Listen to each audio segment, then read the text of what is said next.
tous. Alors, aujourd'hui de bon matin, on va commencer à couper le maïs et à récolter les épis. Hop. Alors pour ce faire, je n'ai qu'une serpe, bien affûtée. L'idéal ça aurait été d'avoir une machette, mais j'ai pas ça. Et comme c'est que pour un test cette année, je vais pas m'acheter une machette pour juste pour ça. Donc voilà, c'est parti.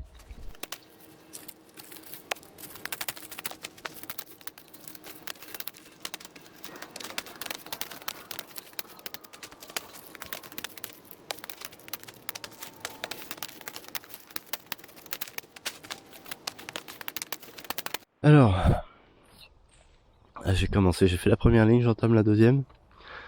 Je fais ligne par ligne ou deux lignes par deux lignes. Enfin voilà, j'y vais comme ça, petit à petit. J'ai récolté déjà. Il y a quelques beaux épis, hein, comme ça. C'est une variété rouge, une variété du Pays Basque. Je vous mettrai le nom là, comme ça je m'en souviens plus. Alors comme là j'étais encore en bout de parcelle, oui, il y a des petits épis qui sont pas forcément bien pollinisés. Ça c'est pour ça qu'il faut planter le maïs ensemble, en carré, ou enfin voilà, ou dans un champ, enfin en tout cas pas de façon individuelle. Il faut vraiment les regrouper parce que le pollen tombe sur les épis, les futurs épis, et c'est comme ça que ça se pollinise. Donc si vous avez juste une plante de maïs par-ci par-là, souvent la fécondation se fait mal. Et du coup, vous avez pas vos maïs comme il faut. Et en plus, j'ai quelques petits épis parce que sur le bord de la parcelle, avec la concurrence de l'herbe à côté, ça fait pas forcément des grandes plantes comme on voit là. Bon, celui-là, il a été concurrencé par ses pairs ici, mais il y en avait pas mal, voilà, sur le bord de la parcelle. Il y en a quelques-uns par-ci par-là dans la parcelle, comme celui-là qui est pas très grand. Ouais, c'est parce qu'il était en retard par rapport à ses congénères, du coup voilà. Mais dans l'ensemble, c'est quand même plus grand au milieu de la parcelle. On en voit un très grand là, mais plus petit sur le bord, quoi. Ça n'empêche pas qu'il y avait quand même quelques grands sur le bord et qui m'ont donné quelques épis sympas. Voilà, écoutez, je continue et puis on refait un point quand j'ai fini.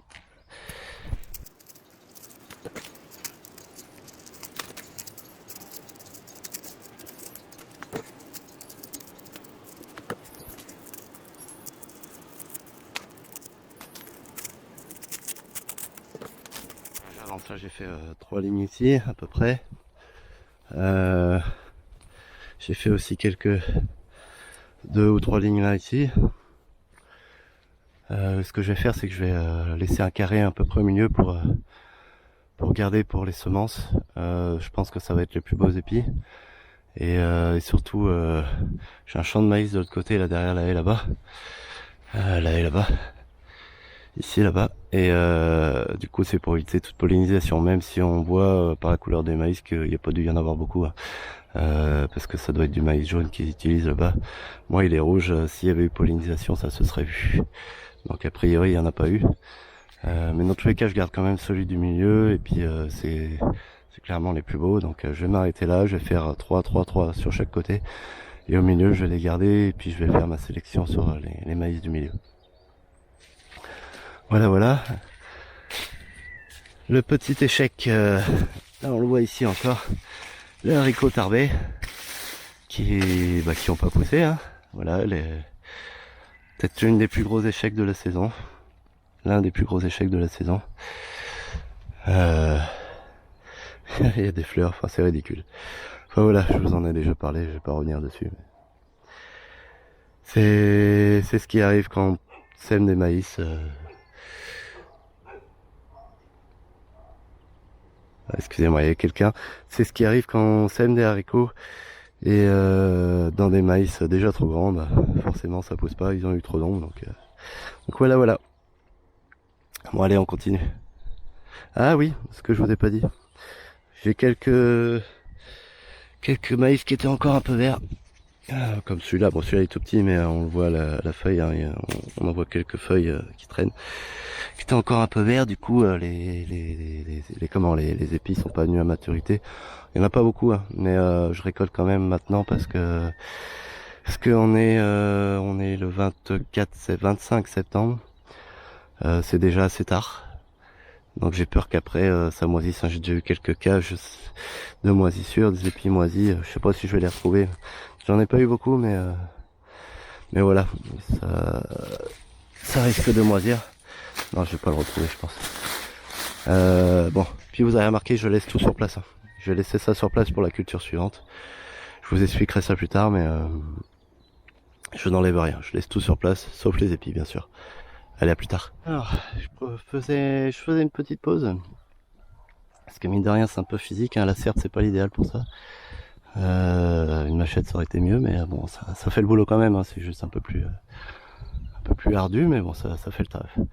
Ça fait le travail. Là, il me reste, voilà, on va lire le tout petit carré là, hein. J'ai quand même fait un bon taf à mon travail. J'ai récolté 2 cagettes là. J'ai commencé à faire les semences là-bas et il me reste une cagette dans la cabane. On va dire grosso modo 3 cagettes. Et j'ai un souci de maturité au milieu de la parcelle. Enfin, on va dire, plus on va au milieu de la parcelle et moins j'ai l'impression qu'il y a des épis mûrs. Maintenant, grosso modo, c'est quand même mûr, mais il y a pas mal de surprises comme je vais vous montrer. Là, j'ai mis quelques exemples. Vous voyez là, on a pas mal d'épis comme ça où c'est quasi mûr. On voit qu'il commence à rougir, mais voilà, c'est pas fini. Et moi je pense que ça va mûrir, il n'y a pas de souci. Ça va finir de mûrir tranquillement sur l'épi. Là vous voyez c'est un petit peu entre deux, on voit encore un peu de jaune là. Là pareil, un petit peu. Il y a plusieurs stades, mais il y a aussi des stades genre comme ça. Là c'est carrément très jaune, on voit le rouge qui commence à arriver. Mais c'est pas top. Bon celui-là est pas très pollinisé, mais bon il y a eu quelques épis comme ça. Donc voilà, c'est pas fou, mais je pense que ça va quand même arriver à terme. Mais c'est pas génial. Celui-là, encore pire. Celui-là, j'ai un peu plus de doute. Là, le rouge, il y en a pas, hein. Et puis on voit que l'épi est encore très vert en dessous. Bon, en même temps, celui-là aussi, hein. Donc l'épi, je veux dire, je sais pas comment ça s'appelle, mais sous les grains, c'est encore vert, mais ça veut peut-être rien dire. Mais oui, celui-là est sec et il est quand même jaune. Bon, ça veut rien dire. Mais voilà, en tout cas il y a des choses comme ça qui, je sais pas si elles vont arriver à maturité. Heureusement c'est pas la majorité, mais il y en a quand même quelques-uns. Là on voit par exemple les feuilles qui sont restées très vertes. Bon là-dedans, chaque fois que je vois ça, je sais qu'il n'y a pas grand-chose. Pas au niveau des grains, mais au niveau de la couleur. C'est régulier que voilà, j'ai des feuilles vertes, j'obtiens ça ou j'obtiens ça quoi. Donc, et plus on va vers le milieu de la parcelle, plus c'est comme ça. En fait, j'ai déjà vu les agriculteurs récolter, on va dire, ce qu'il y a autour de leur parcelle. Je me dis maintenant que c'est pour aérer le centre. En fait, ils laissent le centre, ils récoltent d'abord tout le tour et ils laissent. Je me dis que c'est pour un peu mieux aérer, pour que ça sèche un peu plus vite ce qu'il y a un peu plus au milieu de la parcelle, même s'ils ont des plus grandes parcelles que moi. À mon avis, c'est fait pour ça. Je sais pas, mais je me pose la question. Je pense que je vais quand même finir de récolter. J'hésitais à laisser en fait parce que voilà, vous voyez, il y a un peu plus de feuilles vertes sur les derniers derniers plants de maïs. Donc j'hésitais à laisser, mais bon, je pense que je vais quand même récolter et puis on verra. Et puis bon, il y en a déjà, voilà, il y en a déjà pas mal. Et puis j'ai aussi des épis jaunes. Alors ça peut être la pollinisation, mais bon c'est pas fait grain par grain on va dire. Ça peut aussi être dû à la variété parce que c'est une variété paysanne, une variété ancienne et il peut y avoir des épis jaunes. De toute façon il y a des épis de différentes couleurs hein, si on regarde même ceux qui sont assez mûrs. Voilà, celui-là est quand même relativement assez rouge, celui-là je sais pas si ça se voit à la caméra mais un peu moins. Voilà, il y a des couleurs un peu, je sais pas si on voit la différence, mais il y a des très légères différences de teintes entre chaque épi. Mais voilà, celui-là est très très sombre par exemple. Donc là, je pense qu'on voit un peu la différence entre les trois. Voilà, encore plus sombre, voilà, encore plus sombre. Voilà, là on voit bien la différence. Donc voilà, il y a déjà deux bases des teintes différentes. C'est normal, hein. Mais voilà, c'est pas impossible aussi que la génétique nous offre quelques comment épis, on va dire, de différentes couleurs. Donc là, il y a un peu du blanc, du jaune. Là, c'est tout jaune. Il y en a pas beaucoup, mais il y en a. Il y en a et voilà. Voilà. Bah écoutez, moi je vais finir et puis on fera un point sur la totalité de ce que j'ai pu avoir. Donc bon, je m'attends pas à une grosse récolte, hein. C'était voilà, je m'en doutais un petit peu, mais voilà, c'était pour rappel, c'est un test, hein. C'est un test. J'ai travaillé le sol, chose que j'aime pas trop faire, mais là pour ce test-là, j'ai voulu le faire. Généralement, quand je connais pas une culture, on va dire que je fais ça un peu à l'ancienne. Je mets toutes les billes de mon côté, donc là j'ai quand même bien travaillé le sol à la bêche, hein, tout manuel, tout en mode manuel, et j'ai fait des sillons à l'ancienne. J'ai pas semé à la volée, hein, on va dire en méthode agriculture vivrière. Et voilà. Et en fait, c'est pour me rendre compte si cette culture pour un particulier est viable. Euh, et voilà, que ce soit en appoint sur d'autres féculents, on va dire, et ou même en pourquoi pas soit en culture principale ou en tout cas en culture importante pour la consommation sur l'année. Euh, Honnêtement, j'y crois pas. Peut-être en appoint. Peut-être que ça peut être un bon appoint, mais là, j'ai quand même des doutes. Mais en tout cas, il fallait que je teste pour me rendre compte. Et puis, c'est une bonne expérience, hein. Moi, ça peut, voilà, je me dis aussi, dans un doute, ça peut servir d'engrais vert. Je sais que c'est un peu bizarre de faire du maïs pour de l'engrais vert, mais en culture d'été, c'est quand même une plante qui produit quand même beaucoup de biomasse. Et ça, c'est assez intéressant pour les parcelles. Et ça occupe les parcelles maintenant. Dans tous les cas, j'essaierai de pas refaire ces méthodes de travail du sol. Moi, c'est pas quelque chose qui m'intéresse, qui me plaît. En plus, c'est beaucoup de temps, hein, je trouve. On n'est pas du tout dans un mode fainéant, hein. Là, on n'est pas du tout dans le thème de la chaîne. Donc, voilà. Bon, j'ai beaucoup parlé. Je vais finir tout ça. Je pèse et puis je vous reprends après. Voilà. Alors, voilà le résultat. Donc voilà, il n'y a plus rien. Donc, vous voyez la biomasse que ça fait. C'est assez important. Ah, j'en ai oublié un là. Hop. Euh, et, euh,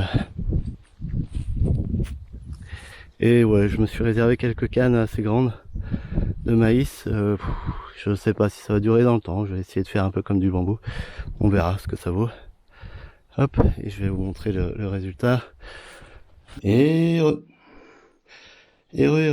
alors, voici le résultat de la récolte. Donc j'ai 2, 3, on va dire 4 cagettes, parce que là il y en a, c'est un peu divisé. Ça c'est pour mes semences. Du coup, j'ai fait la mesure en poids comme ça des pieds, c'est à peu près 19 kilos. Ce qui n'est pas très parlant, je trouve. Donc, ce que j'ai fait, c'est que j'ai pris 1 kilo d'épis, 1 kilo d'épis que j'ai épluché, dont j'ai enlevé les grains. Donc voilà, ça c'est le résultat. D'ailleurs, j'en ai oublié quelques-uns. Hop. Ouais, je vois que j'en ai oublié un peu. Bon, c'est pas très grave. C'est pas très grave. Donc, j'ai épluché tout ça, j'ai enlevé les grains et j'ai mis ça dans une boîte.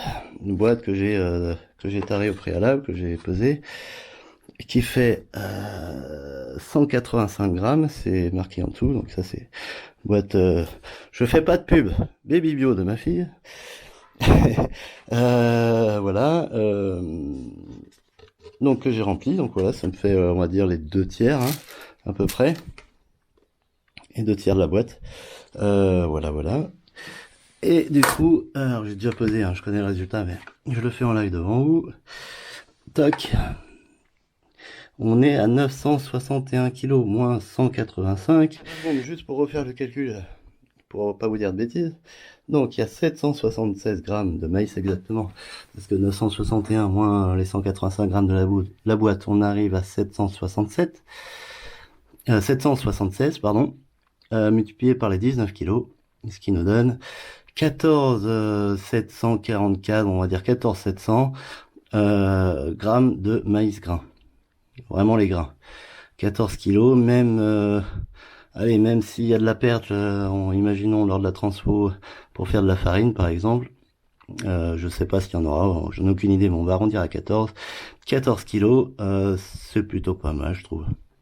Pour une petite surface comme ça de 25 mètres carrés, sachant que la culture, bon, je pense qu'elle a produit raisonnablement, mais c'était pas non plus foufou. Donc 14 kilos de farine. Bah, c'est quand même un bon complément, je trouve. Ça change des patates pour les féculents, par exemple. En tout cas, ce qui sort du jardin. Hein. Rien n'empêche d'aller acheter des pâtes, hein, bien sûr. Mais voilà, pour une certaine, j'aime pas le mot autonomie alimentaire, d'avoir des féculents, c'est intéressant. Donc la patate est un très bon candidat pour ça.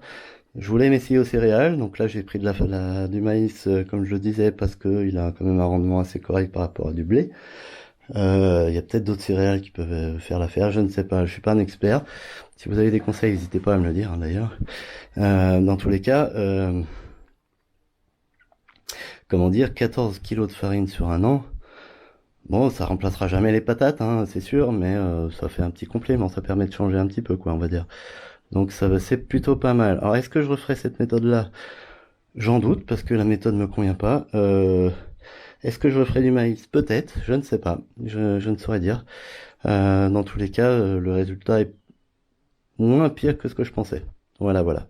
Donc voilà, je pense qu'on a fait le tour là. 14 kilos de maïs, enfin 14 kilos de farine. C'est pas mal, hein, ça fait quand même pas mal de polenta. Voilà, voilà. Bah écoutez, je vous remercie d'avoir suivi cette vidéo. Je vous laisse là ici. N'hésitez pas à partager, à liker, vous abonner, commenter. Commenter, ça me fait toujours plaisir de vous répondre, donc n'hésitez pas. Et voilà, je vous remercie beaucoup. Je vous souhaite une agréable fin de journée, bonne journée, là selon où vous en êtes, et à très bientôt.